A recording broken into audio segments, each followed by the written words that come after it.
YouTube, what's happening? It's your boy Penny LS1 checking in. Say, if you're not already, go ahead and hit that subscribe button. Click that notification bell so you'll be notified when I'm dropping new videos. If you're not following me on Instagram and TikTok, go ahead and do that also at Penny LS1. Let's jump right into it. So I just posted a story on IG explaining the situation, and I said, well, I mentioned the situation and I said I would explain it. So this is my explanation. Yes, I did get the factory AC to work. On Instagram, I posted a short or a reel, AC blowing 39 degrees cold. The issue I ran into was when you turn the AC on, if the car is not up to operating temp, the fans are supposed to kick on when you turn the AC on, regardless of the temperature on the engine. That wasn't happening. So the only way we can run the AC is if we would let it get up to temp, fan one would kick on, then we could turn the AC on, but it still kind of boggled down because the air flow through the condenser in the radiator was warm, at the, to say the least. So I ended up changing the temperature settings on my fan controller so that the fans would cut on earlier, just so that we can test the AC to see how cold it got. That's what I did yesterday. So overnight, I slept on it, I thought about it, and I woke up this morning, I came out here. So I want to send a quick shout out to Willie Rebuilds. He mentioned this to me when I first got the trinary switch. If y'all remember, I kept talking about the trinary switch. He told me, he said, you can use the binary switch and get it to work. But he didn't explain to me how to do it, and that's okay. So I had to figure it out on my own. So this is what I figured out. But first, this is the trinary switch that I use. This is a Vintage Air part. They have other brands, but this is the only one that would fit my dryer. This is a 1/8 inch NPT thread. So this screws right onto the factory Monte Carlo and probably almost every G-body dryer. All the other ones were different sizes. So that's why I went with the Vintage Air trinary switch, if y'all were wondering why I got that switch to begin with. And it has two circuits. So the black wires, that's the circuit for the fan, for the compressor clutch. That circuit worked fine. The clutch kicked on, it spins, it created pressure, and AC was blowing cold. At the same time, this circuit is supposed to close and send power to my fan controller to kick on the fans as soon as you turn on the AC switch. That's what wasn't working. So I was going to run up to Summit and swap it out, probably try to do a warranty exchange or just buy another one. This switch was 40 bucks. So when I got up this morning, I realized I still had the original switch. So something told me, see if I can get that original switch to work, because I figured out already how to wire it up. Now let me explain or show you how I did it with the original switch, which, as you know, is a binary switch. Now the only thing is, if you use this switch, you're gonna have to run, if you're not running the fan controller, you're gonna have to run the trigger wire to your fan relays. That's the only way it's gonna trigger the fans, because the way I have it hooked up is totally different than what you guys are probably gonna have. So let's start here. Binary switch screws into the factory dryer. This is a factory dryer. I just painted it black when I had all the stuff apart painting it. This is the factory plug. On my plug, it has 3 wires. So as you can see, or maybe you can't, there you go. So you see a dark green wire at the bottom, and then you got 2 light green wires. So that light green wire, if you look right here, this is coming, let me untangle it so you can get a better view of it. This wire right here that's coming out of this harness, this is coming from this loom right here, which is coming from inside the car. That wire is coming straight off the back of the AC control units. So when you switch it onto AC, this wire gets 12 volts immediately. It goes into this plug and at the same time through this pressure switch. Okay, so the light green wire, 12 volts when you turn the AC switch on in the car. When you switch it to heat, that 12 volts goes away. So it's only hot when the AC is either in max, normal, or bi-level. This will have 12 volt. That 12 volts goes through that green wire into this pigtail through this switch. At the same time, there's another green wire that's basically going in here, and coming out. As soon as this green wire gets 12 volts, the other one gets 12 volts. That's how it is from the factory. What that second green wire, light green wire, the second light green wire, what that's for, originally it went to, y'all correct me if I'm wrong, I keep getting this confused, the carburetor. It went to the carburetor to increase the idle. because when you turn the AC on, the car wants to, you know, low idle. That wire is what triggers to let the car knows that it needs to bump the idle back up so the car doesn't shut off when the AC is cut on. So that wire is going to get 12 volts whenever the AC switch is on from this wire. And then the dark green wire only gets 12 volts from the light green wire when the pressure switch tells it to. Don't ask me what the pressure is. It's whatever this switch is programmed to, because this one does have a dial. You can turn it. So it's whatever you have it set at or whatever is programmed from the factory. That dark green wire will only get 12 volts if this switch is getting the proper pressure from your system. So if you don't have any Freon in here, it's not going to trigger it. I figured that out when I was testing it before we charged it up. So my system is completely brand new as far as the dryer, the evaporator core, all the hard lines, the soft lines, and the condenser. All that's new. So my system was open when I bought the car. There was no Freon in this car, and it was already converted to R134A. Okay, so just a kind of an overall explanation of that. So back to what we were saying. When you turn the AC switch on, light green wire gets power into this pigtail, and it gets power out of the light green wire. That's constant. Well, not constant, but that's AC power on. As soon as you turn the switch on, that green wire, the light green wire's got power coming in and coming out. The dark green only comes out when the pressure switch is sitting at the proper pressure. If it's over pressure, it'll shut off. If it's under pressure, it'll shut off. So that's how it works from the factory.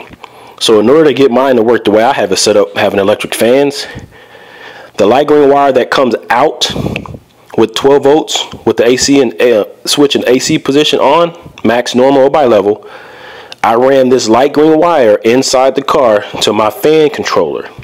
The fan controller has an input for AC plus. AC plus. When that input is triggered, it gets 12 volts from this wire. That input sends a 12 volt signal, or ground signal, excuse me. It sends the ground signal to the fans, just like it would from the original LS computer. Okay, now if I didn't already point this out, obviously this is a LS1, or just LS in general. This is a LS setup with the original AC unit for the G-body with the binary switch. Electric fans and fan controller. So light green wire in, light green wire out. That light green wire coming out, I have it going inside the car, going to my fan controller box. And it's a blue wire going in because I had it hooked up to that trinary switch, which those wires are blue. So I'm gonna go inside the car and I'm gonna show you the fan controller and explain the wires that are going to that box, and then I'll turn the ignition on, turn the AC on, and I'll show you how it functions with just turning the switch on. Okay, any questions, hit me up. Hit me up on Instagram, because I don't want to really be in the comments here trying to explain it if I need to go into more detail. You can drop a comment below and say, hey, I'm gonna hit you on IG, I got some other questions. Just send me a DM on IG if you can't understand what I'm explaining here. But I'm trying to go as slow and detailed as possible. So we'll jump into the car, and then I know y'all gonna have questions about these lines, so I'll explain that after I get done explaining the wiring. So let's jump in the car and show you the wiring that goes into the fan controller. All right, so we're inside the car. And if you've been following me, you know that I have all my modules under the seat, with the exception of the main control module, which is in the glove box. So down here we have the BIM module from Dakota Digital. We have the gear shift selector, and we have the fan controller. So like I was saying, that green wire that's coming off the binary switch, the light green wire, when you turn it in the AC position, whether max, normal, or bi-level, it's going to send 12 volts to that light green wire. So like I said, I connected a blue wire to it that's coming inside the car. So see that blue wire right there? That's basically the green wire coming off my binary switch. This gets 12 volts when you turn the AC on. I connected it to the white wire that's coming off of my computer, my LS computer. This white wire is your AC recognition wire from the LS computer. This tells the computer that you've turned the air conditioning on. And what it's supposed to do is let the computer know that, and it's supposed to increase, I need to fix this carpet, it's supposed to increase the RPMs, because what happens is when I turn my air on, my car shut off a couple of times. So the RPM is going to drop. In my case, my idle RPM is about 740, between 740 and 760. When I turn my air on, it dropped to like 680, 670. But if this wire is hooked up properly, it lets the computer know that the AC is on, and it's going to keep it at 750 or 60 or whatever your idle RPM are. So that's what that wire is for. So we got the blue wire, which is again is the light green wire coming off the binary switch. I'll solder them together right here, and then I got one going into my controller right there where it says AC plus, if you can see that, AC plus on the controller box. And I'm going to show you, actually, yeah, let me do this. I'm going to disconnect the wire because I want to show you that it's getting 12 volts before I show you that it actually works. Because that's the key, is to see that it actually has 12 volts. So let me take that out. So it's not hot right now because the key is not on and the switch, the AC is not on. So let me get my multimeter. You got to use a multimeter or a fancy test light, however you want to do it. Just make sure you got your power. So let me see if I can set this. Actually, I don't need to. Let me take this ground wire, ground it to the shifter, and let me see if it'll show.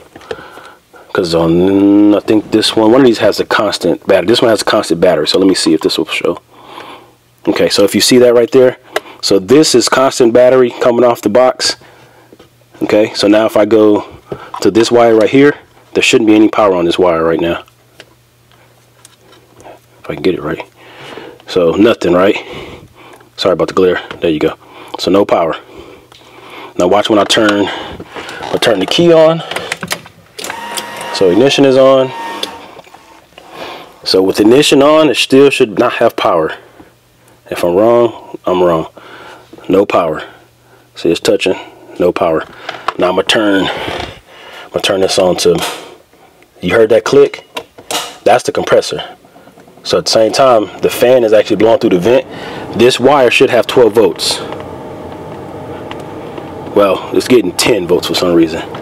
So I'll have to double check that. But it's getting power, as you can see. So if I turn it off, no power. So that's the key. So let me plug that back into this AC. I'm gonna shut y'all off real quick so I can get set up, and then I'm gonna show you that the fans come on immediately. All right, so I got everything set back up, but I wanted to point this out real quick before I turned it on. So on this box, you see fan high, fan low. Those are your blue and green wires coming from your computer. So what I did was I ran the wires from the relay that's going to the fans. I ran those to this instead of running them to the LS computer. So how I have it currently set up, the LS computer is not controlling the fans. This is. And you can program your temperatures, your turn on and turn off points in this module using the Dakota app. So I just wanted to point that out. And this is the BIM. So it's also pulling the temp straight from the BIM. This wire right here is coming from here. So BIM in from the OBD-II in the main box, and then BIM out to the fan controller is pulling temp straight from this BIM module from the OBD-II port. So in case y'all have some questions on that. So we've got our AC plus wire plugged in. Car's on. I got the garage door up because I'm going to start it up here in a minute. But I put a microphone under the hood so you'll hear the fan cut on and off, because what I'm going to do, car's at 157 degrees, so the fans on, I got them programmed to come on at 185. So as you can see, 157 on the water tip. So that'll prove to you that the fans are not going to kick on. And also, let me show you, in case you don't believe me. I'm going to open up the Dakota Digital app. I'm going to place it up on the screen. I'm going to do a screen recording. Let's see, screen record. So I'm going to show you. So I got my screen recording. So here's the module right here. That's the PAC 2800 BT. That's this module right here, PAC 2800 BT. So when I go into there, so I'm going to put it up on the screen so you can see it better. But we go to setup, we go to temperature. So you see my temperature settings, 185 for the low temp, 195 for the high temp. So current temp right now is 157. So the fans shouldn't turn on, right, when I start the car, which I'll do that too. So, and then I have it set, okay, never mind, y'all need to know that, that's different.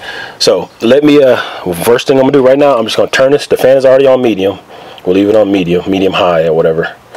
And it's an off. So as soon as I turn this on max, you'll hear the fan kick on. The AC's not gonna run, obviously, because the car's not running, but the fan will blow out the vent, and then you'll hear the fans kick on. So watch this. So you hear this, but you also hear both fans. You heard them click on because I put that microphone out there. So in max and normal and bi-level, the fans are running. When I switch it over to the heater side, which will be vent, heat, and defrost, watch this. See that? Still got your air blowing out the vents here, but the fan, the cooling fans are off. Heater and defrost. Oh well, defrost, I'm sorry. Defrost it does click on because that's for the windshield defrost. But on the heater settings, the fan will kick off. All right. So let's cancel that. Let me start the car, because what I want to show y'all is the temperature. The heater and the AC works in this car now. Well, the heater worked already, but I had a busted heater cord that I replaced, and I replaced the evaporator cord at the same time.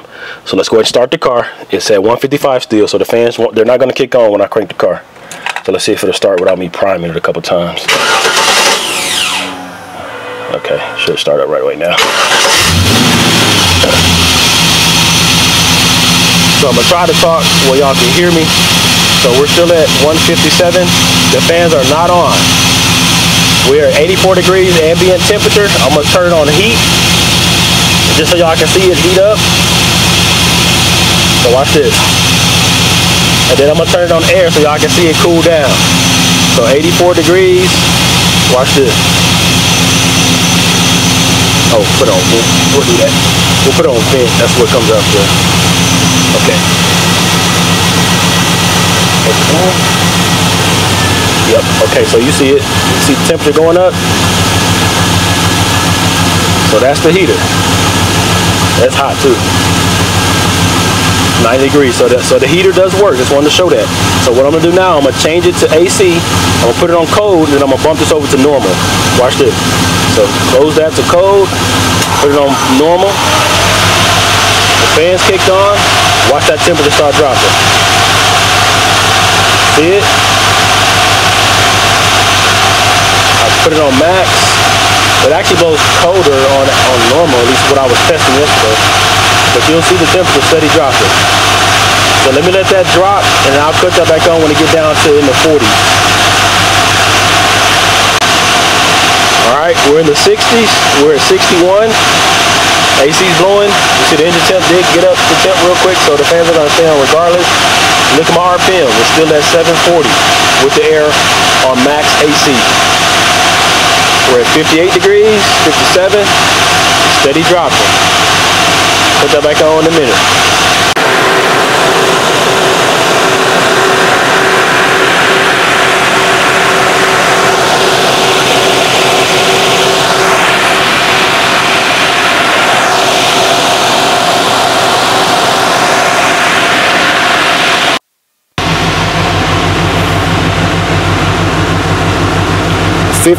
What is that, 51?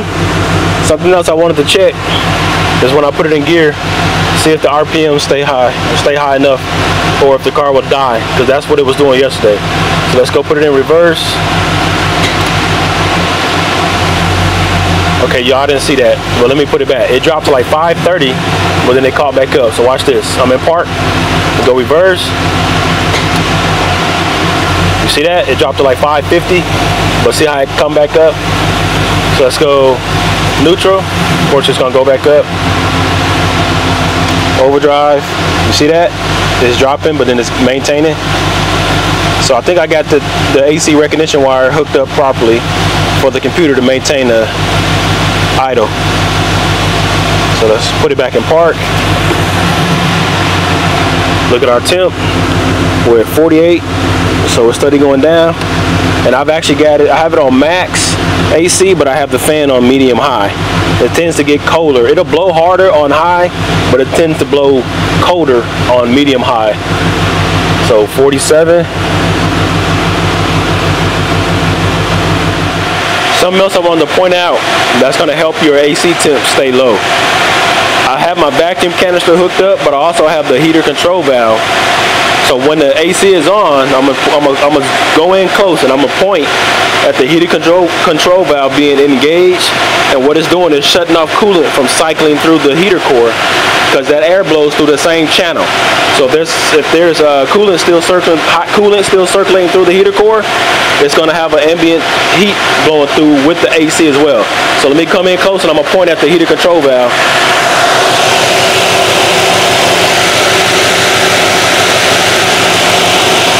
So with it engaged, the coolant is coming in here and going back like this.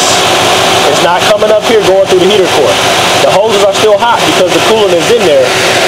But the longer you blow the AC, that temperature will drop on that coolant because it's not going back through the engine.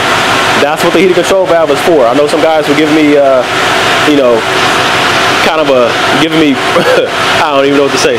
They was trying to call me out on that heater valve saying you didn't need it, but if you live in Texas or Arizona, you're going to need it when you're trying to run AC. So let's see what our temps are now on the vent.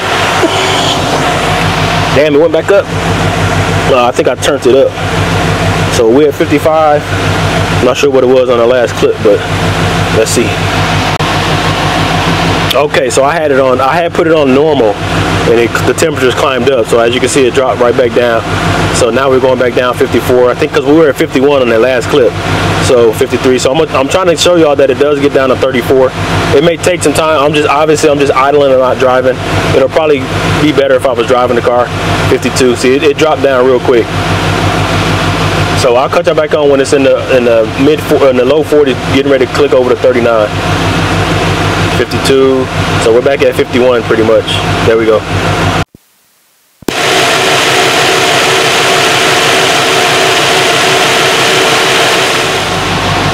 Alright, well, we had 48. I don't know why, but the other day I got it down to 39 degrees. I'm not sure how long I had it running. So I'm going to shut it off. And another thing I have programmed on this fan controller is when I cut the car off, I have it set for a fan turn off delay for like 40 seconds or 60 seconds. And that's not working, so I'm trying to figure that out. But what I'm going to show you is when I turn the key off, the fans will cut off, but you'll see the countdown on this box. That countdown, the fans are supposed to stay on until that count down to 0. So let me turn everything off, because it's up to operating temp now. We're at 199. This car doesn't get more than about 200. Even when I'm driving it, that's the hottest I've ever got. It was 200. So I had the fan set at 180, 195 and 205, but it never got up to 205. So that second fan will never kick on unless the AC was on. So let's go ahead and turn everything off. So the fans are still on because obviously the engine's up to temp. But when I cut the car off, I'm going to show you the fan controller countdown. Watch this. See, the fans cut off, but look at this. See that countdown? The fans are supposed to still be on. I think, yeah, I have it set for 40 seconds, but they're already off. So I'll figure that out later. They have to do some more troubleshooting, but let me holler at y'all. Alright, so that's the gist of the fan controller system. So to these lines, because I know I'm going to get a lot of people asking me about these lines. So I do have a Cutlass condenser. If you want to be technical, I went on Rock Auto. I put in 1986 Cutlass Supreme. This is the condenser that showed up with the fittings on this side because the Cutlass AC compressor from the factory is right here. So Cutlass lines, these right here, the ones that mount to the compressor. Cutlass. Condenser, Cutlass. I could not find this line for the Cutlass, which I believe it would have been like a hard line somewhat and then soft, or it may have been a whole hard line. So I actually made that line myself. I bought the crimper, I had to buy the fittings, and I actually bought an entire hose kit from Vintage Air, because before I put these lines on, I actually made a line for this too, but I opted to use this one. So if you can't find that Cutlass line, the skinny one, I think that's the 6 line, if you can't get it off of a donor vehicle, you're going to have someone make it for you, or if you want to get the tools and make it yourself. So those are the lines. Cutlass lines, 1986 Cutlass Supreme, and Cutlass condenser. Y'all hear that splash? That's the drainage. I don't feel so bad now because I know that's the AC draining that's splashing onto the headers. Whereas before, when I heard that, it was the heater core draining, and I knew that because I didn't have any. The AC wasn't charged up, so it was the heater core leaking into that box and dripping down and splashing on the headers. So that's gonna do it for this video, man. If y'all have any questions, like I said, hit me up on IG. at Penny LS1. Send me a direct message. I'll help you out as much as I can. Just try to keep it brief because I do get a lot of questions. I promise you guys, I do get a lot of questions and I want to help everybody out. But like I said, I want to send a shout out to Willie Rebuilds. I wasn't trying to ignore his information. He did tell me you can get it to work with the factory binary switch. And in my case, I ended up getting a trinary switch, and I had a bad trinary switch. It didn't work for whatever reason. And I didn't feel like making a trip to Summit. I'm not too far from Summit, but I didn't feel like doing it this morning. First thing I did when I got up, I came out here and put the factory switch on and wired it up like how I showed y'all, and we got it working. So that's gonna do it for this video. Thank you for rocking with your boy. If you haven't already, go ahead and hit that subscribe button. Click that notification bell so you'll be notified when I drop in the next video. Check me out on TikTok and Instagram at Penny LS1. And until next time, Penny LS1, holla at your boy.